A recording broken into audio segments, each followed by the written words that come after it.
If you've kept tabs on the conversation surrounding the Marvels, then you've likely noticed that Iman Vellani's Kamala, Ms. Marvel Khan, is unanimously considered to be the scene stealer of Nia DaCosta's superhero team-up pick.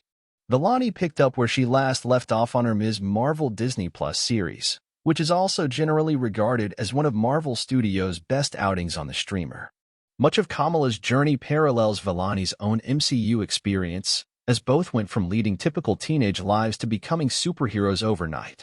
In the Marvels, Kamala can't get over the fact that she's fighting alongside her idol, Carol Danvers/Captain Marvel, Brie Larson, but along the way, she recognizes Carol's flaws and learns a valuable lesson that Vellani has also learned during her MCU tenure.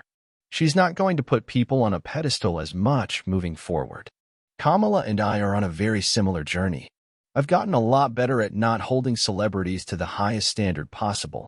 They're still human, Vellani tells The Hollywood Reporter. Vellani was already riding high on being the MCU's first mutant, but then the feeling became amplified when she learned that she'd be taking a page out of Nick Fury's Samuel L. Jackson Iron Man playbook. The Marvels ends with Kamala recruiting Haley Steinfeld's Kate Bishop for the Young Avengers. There was a version of this in an old script, but we never shot it. And then there were rumors that we were going to get to it in additional photography, but with a different young Avenger, Vellani says. So I never really got the script until right before additional photography, and then I flipped out. I immediately rewatched Iron Man and texted Nia in all caps. I was like, I cannot believe the honor that I am getting right now. This is crazy. Vellani hopes that the goodwill she's earned from the Marvels will motivate Marvel leadership to greenlight a Season 2 of Ms. Marvel. She's even giving Marvel boss Kevin Feige a break from her emails and corrections if it means improving the odds. I'm trying not to give him a hard time right now until I get Ms. Marvel, Season 2. And then maybe I'll email him another 72 questions, Vellani says.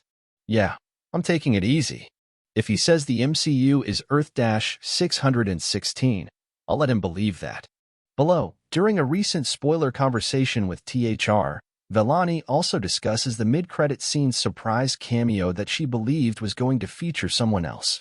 Well, the consensus is that you stole the Marvels, and it would have been a real shame if you didn't get a chance to talk about it. Have you been pretty anxious these last few months as you wondered whether you'd get to support your work? Extremely. This movie has spanned almost 2.5 years, 3 years. I went on it as soon as I finished Ms. Marvel. I had maybe a week in between. So it doesn't feel like it exists unless I talk about it, and I'm able to share my excitement with other people. I had so much fun making it, and I just want to share that with everyone.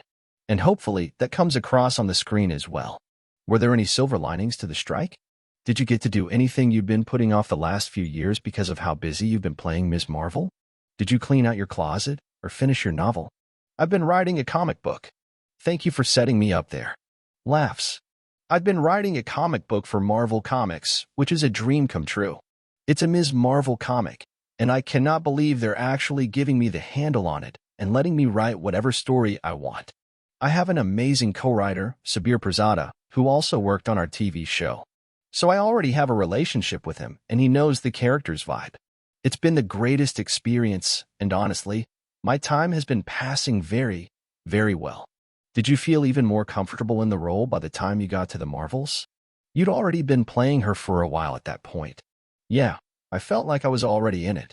We came off the show, and then the first scene that we filmed in the Marvels was a Khan family scene. So I was already familiar with the cast, and it was the same set they had brought and made. So it was already a very comfortable vibe. The only thing I really had to get over was working with Sam Jackson. That was also during the first week, and it was kind of crazy. Sagar Sheikh, who plays my older brother, and we were just making eyes at each other any time Sam Jackson would make any move. It was like, did you see that? Did Sam try to disarm you at all? Yes, but I was so in a state of utter shock that he exists beyond a 16:9 frame. It was so weird to see him in real life, and to see his legs and how tall he is and his swagger when he walks. It was very, very weird. When he came onto set for the first time, he said hi to everyone and shook their hands, and I hid behind Nia, our director. I was way too freaked out.